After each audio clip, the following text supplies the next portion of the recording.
Hello and good day. So I'm coming to you today with another story.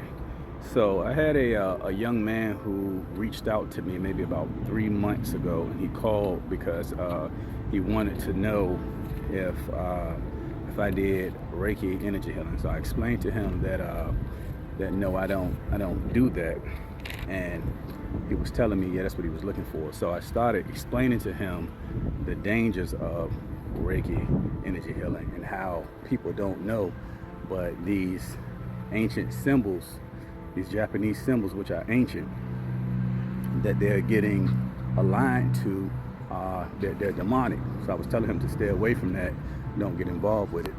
So, he listened to me and he said he would call me back. So I never heard anything back from him. So moving forward about 3 months. So now we're moving about to about 3 months now. So I get a message that that it was him. So he scheduled a session. So we started to talk, and he told me, he said, look, what you told me was right. I should have listened to you. And I told him, I said, well, I tried to stop you. And he said, well, yeah, I just didn't, I didn't know. He said, something has attached to me. And he's actually a Reiki master himself. So you have to go through different levels to achieve this, to be a Reiki master. So something had attached to him.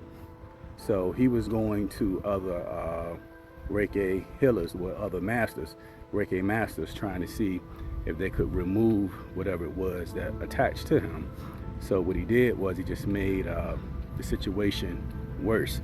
So some of the things he was telling me that he was dealing with, he had a trucking business, and he said he had like new trucks, and he said the trucks, I believe he said one, or maybe it was even more than one, that broke down 6 times in 1 month. And he was like, man, that's something that don't happen because my stuff is fairly new. He was saying he was getting tickets out of nowhere, and the business just went downhill. So he had to end up closing the business down because business just wasn't doing good. So also he was noticing a pain in his leg. So he was telling me that it's this pain in his leg, and the pain won't go away. He was also telling me that he takes baths with like ice baths. So I guess trying to help his body out, help his situation out as well. Something else he was saying is that he noticed that he gets these knots that are coming up like on his shoulders, his back, for no reason, and he doesn't even know where they're coming from.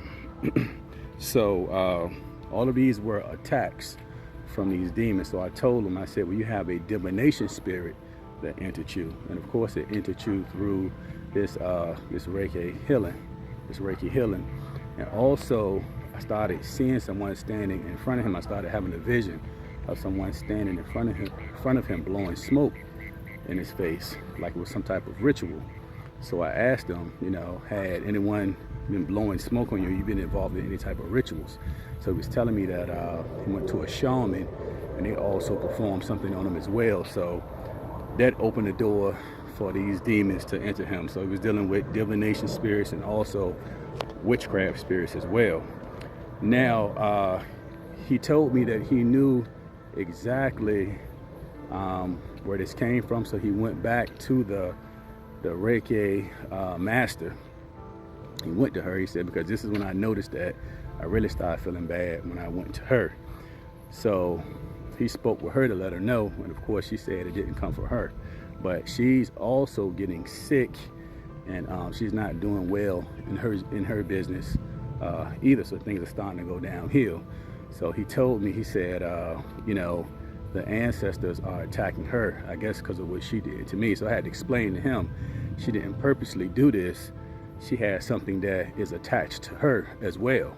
So she has demons attached to her. So this stuff is just like a STD, and it'll spread. You can go to someone that has demons. She was already doing this Reiki energy healing, so working with these demonic symbols. So this imparted in him, and then whatever else she had in her. So if she's working with people, things are transferring in her, then it transfers in him. Now he's dealing with that. And keep in mind, these things can also transfer once it's in you through sex as well. And this is how this thing just continues to spread. This is probably about maybe maybe 8th or 9th case that I've gotten about people that's been getting caught up with this Reiki energy healing, not understanding it. They think Yeshua, they call him Jesus, they think Jesus was healing with this, but Jesus was healing with something called pranic energy healing. So if you want to work with energy healing, work with pranic energy healing. That is safe. You're not touching anyone. There's no rituals. You're not aligned to any attunements or anything like that. So that's what you want to be working with. You want to work with pranic energy healing. And remember to keep your hands off of people, because things can come out of them into you and vice versa. So this is what I was explaining to him. And of course he was saying he just, he didn't know. This is the only thing he knew. So if you have demons, trying to go to an energy healer to remove demons, it's not going to work. You're going to need to be delivered from your demons. So stay away from this. Again, it's not safe. Everyone have a safe and blessed day.